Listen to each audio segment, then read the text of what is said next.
et c'est le petit retour des book hauls de saison.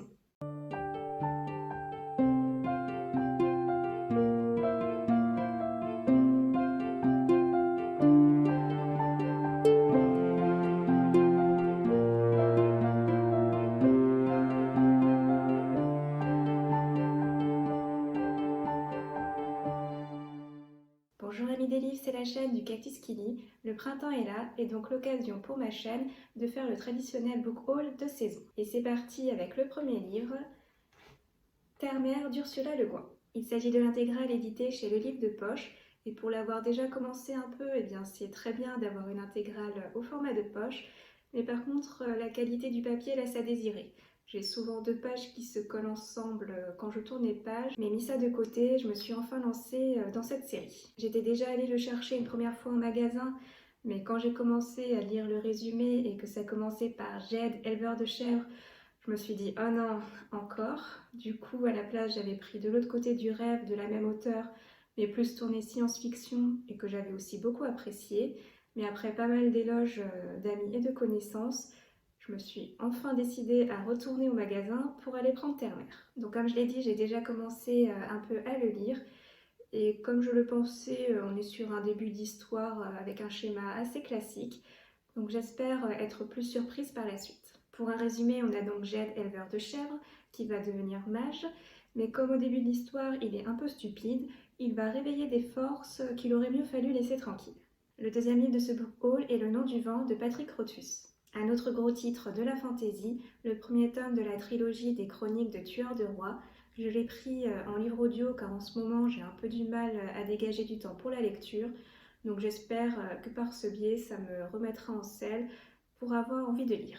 Cotte est un aubergiste, mais un jour lorsqu'un chroniqueur débarque dans son auberge, celui-ci va vite comprendre que Cotte est en réalité Kvothe, un célèbre mage au passé plutôt lourd. Le chroniqueur va alors avoir 3 jours pour transcrire la vie de cet illustre personnage. Le premier tome s'attarde surtout sur son enfance et son passage à l'université, relaté sur une journée, car d'après ce que j'en ai compris du schéma, un tome égale une journée. Le troisième livre que j'ai pris, c'est Les voleurs de fumée de Sally Green. Le premier tome d'une trilogie éditée chez J'ai lu. Ce qui m'a attiré en premier dans ce livre, eh bien, c'est déjà sa couverture, car je la trouve super jolie et en plus avec ses tons bleus, c'est encore mieux. Et puis je ne sais pas, elle a un petit côté mystérieux et intriguant qui me donne envie d'en savoir plus sur cette histoire. Et puis en lisant la 4e de couverture, on a l'air de suivre plusieurs personnages. Donc comme moi j'aime pas mal les romans chorales, ben, ça me donne encore plus envie. En revanche, en ce qui concerne l'histoire, eh bien, je ne sais strictement pas de quoi ça parle. Donc bon, ce sera la surprise, mais je vais quand même vous lire le résumé. Une princesse visionnaire qui ne laissera personne lui dicter sa conduite, un soldat idéaliste déchiré entre son cœur et ses devoirs, une chasseuse intrépide traquant la plus dangereuse des proies, un traître déterminé à venger le sang de son peuple, un voleur insaisissable qui multiplie les faux-semblants, un monde immense et magique au bord du chaos dont la clé se trouve peut-être au fond d'une bouteille de fumée.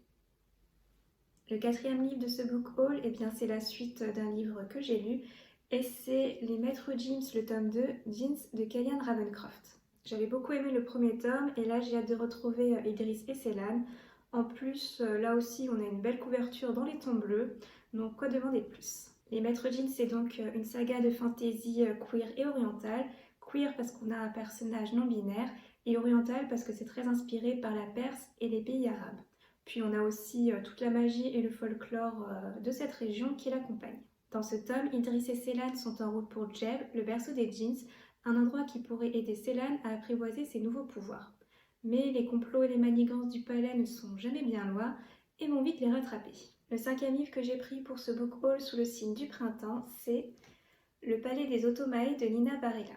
Une publication récente de chez De Saxus puisque le livre est paru en décembre 2022 et dès que je l'avais vu dans les nouvelles parutions, son titre m'avait fait tilt et j'avais tout de suite envie d'en apprendre plus sur ce livre. Il s'agit d'une duologie et j'ai hâte de découvrir comment l'auteur va utiliser le concept des automae et va le développer dans son livre. Conçus par les humains pour leur bon plaisir, les automae ont renversé et asservi leur maître lors de la guerre des espèces qui a ravagé le royaume de Rabu.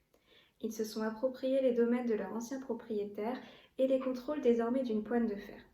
Ella travaille au palais de ses tortionnaires, elle y a rapidement gravi les échelons mais ne rêve que d'une chose, venger sa famille en tuant la fille du souverain, Lady Crier. À présent au service de celle-ci, la jeune humaine découvre contre toute attente qu'elle est douce et généreuse. De son côté, Lady Crier a été conçue pour être parfaite, mais ses certitudes sont ébranlées quand elle se retrouve fiancée à l'ambigu Kinnock et découvre que son père n'est pas aussi bienveillant qu'elle le pensait. Alors qu'une attirance mutuelle naît entre Ella et Crier, le destin des humains et des Otomae va être précipité dans un abîme de violence et de trahison. Le 6e livre que j'ai pris est un livre dont j'ai déjà lu une autre histoire de l'auteur, et il s'agit de La mer sans étoiles d'Erin Morgenstern. Donc là, il s'agit de la version éditée aux éditions Pocket. Le Cirque des rêves, son premier roman, m'avait envoûtée. Ça n'avait pas été un coup de cœur, il n'était pas parfait, mais je me souviens que l'ambiance était vraiment bien retranscrite et qu'il avait vraiment quelque chose de particulier. Je pense même qu'il est impossible de rester impassible à ce livre. C'est soit on a aimé, soit on a détesté. Donc à présent, je me demande si l'auteur sera aussi surprenante avec son 2e roman. Dans ce livre, on suit le personnage de Zachary Ezra Rollins. Il va trouver dans la bibliothèque de son université un livre mystérieux, un livre sans titre ni auteur. En plus, à l'intérieur, il va y découvrir une scène décrite de son enfance. Donc intrigué, il va vouloir en savoir plus et c'est le début d'une quête qui va l'emmener sur les rives de la mer sans étoiles. Et enfin, pour clôturer ce book haul du printemps, j'ai pris un Enemies to Lovers et il s'agit du Prince Cruel d'Holly Black. Difficile de passer à côté vu l'engouement qu'il a suscité à sa sortie et encore actuellement sur les réseaux sociaux. Il s'agit du premier tome édité aux éditions Rajo. C'est un livre de fantaisie et de romance. Et comme je n'ai pas beaucoup de romance, je me suis dit allez. En plus, ça parle de fées, donc sur le papier, il a tout pour me plaire. Pour un petit résumé de l'histoire, Jude et ses sœurs ont été enlevées du monde des mortels pour être emmenée dans le royaume de Terrafae. Élevée par les puissants, Jude a appris à se protéger des sortilèges et à se battre à l'épée.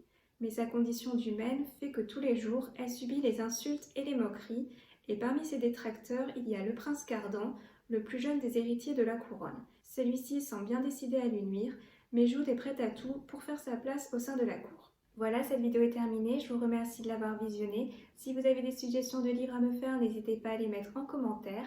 Et si vous souhaitez faire plaisir à Cactu, n'hésitez pas à liker, partager ou vous abonner. A bientôt et prenez soin de vous.